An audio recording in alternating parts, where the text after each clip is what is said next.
Thank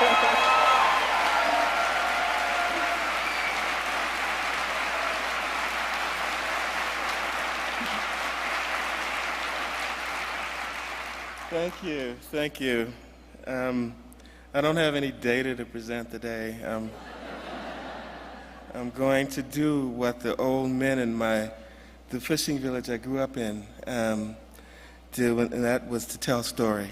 So that's what I'm going to do. This story also starts in 1895 in Atlanta, Georgia.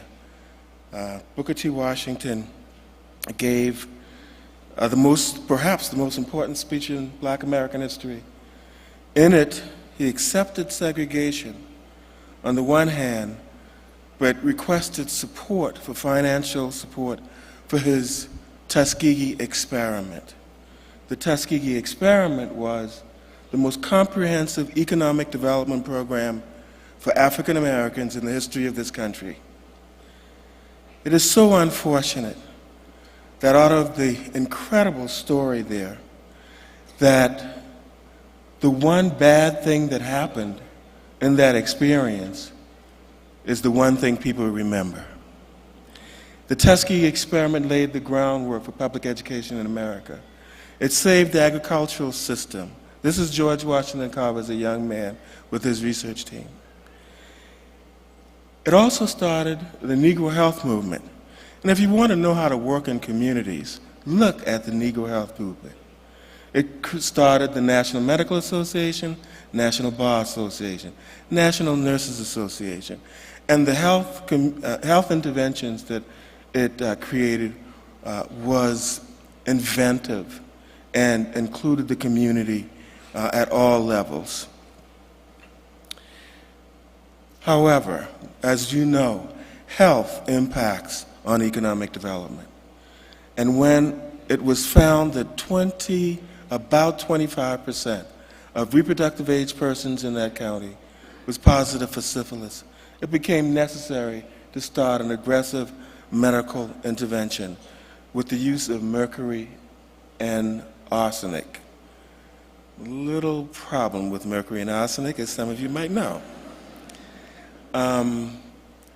But even though the program was substantially successful, the Wall Street crash, as you might relate this to what's happening today, and support for those medical programs waned. And so they went to the one place that could provide that support, the federal government, the Public Health Service, my old organization. And that organization, Telefarah Clark, who was the director of the venereal disease branch at the time, said, well, if these men are not being treated, let's follow them for a year and see what health impact it has so we could justify rebuilding the treatment program. And so they decided to follow the men without treating them for syphilis for that first year. They recruited men into the study. I'm privileged to say these are the men that in my years at CDC I also had the opportunity to take care of. They used the church to recruit people into the study.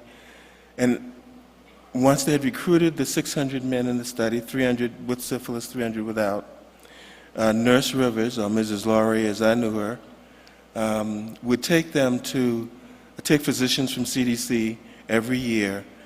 They would introduce them to the men and interview them. They would take assessments right there in the field, mount the data, collect the data right in the field.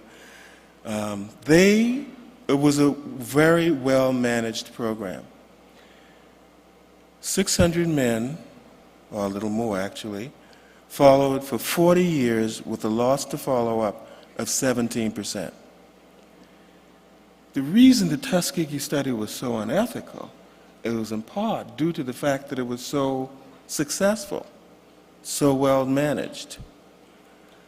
Think about that when you're working in a community. So the study was criticized, and they were concerned about whether the men were being treated. So they asked local physicians not to treat the men as long as the study was going on.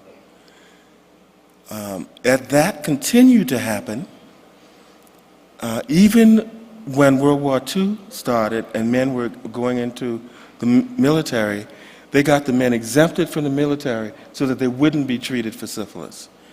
After penicillin was established as the treatment for syphilis, the men were denied penicillin so that they could be followed to death. Things that start with a good purpose could end up being a very bad thing. It is important to understand that. So around 1968, with Peter Buxom in California and I in Washington, editor of the Drum newsletter, trying to bring some attention to the study Seeking an End, those efforts were rebuffed until Peter got a reporter with the AP who was able to write that first article. And after that, there was a lot of discussion. Ted Kennedy held hearings on the study, and then the study ended in 1972. 40 years without being treated. I'm sorry. This study changed the way we do medical research in America, and that has been a good thing.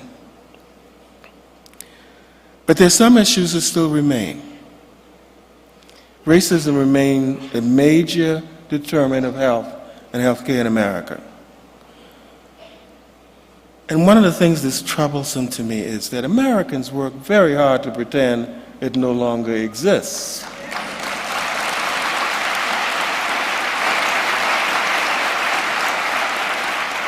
Afraid to even use the word racism on national television. So I want you to do something for me. I just want you to say the word. It'll be okay. It'll be okay. Say racism. Thank you. The earth did not tremble. The building did not fall down. It's okay to use the word. Because I really do believe there's no race problem in America. There's not a race problem in America. There's a racism problem in America.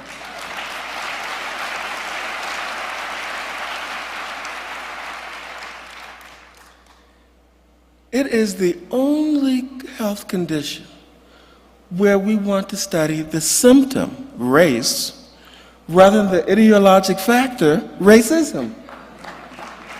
It's amazing to me as an epidemiologist. To solve health disparities, we must also study racism. And not just among European Americans. It is a mental illness that affects all people.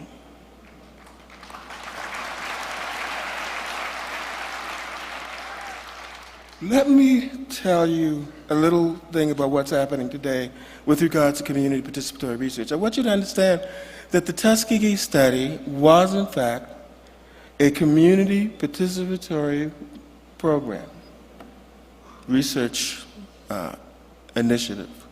It met all the criteria of community-based project.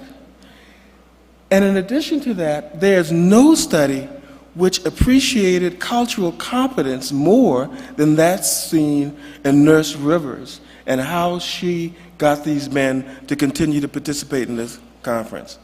The notion that community participatory research that all of us wanted to push for in 1991 as a panacea is a mistake. It is an important thing to do, but it will not solve all our problems in this area. A good start can have a bad end. To the extent that community participatory research is getting people into clinical trials or assessing genetic differences alone, the ethics must be questioned.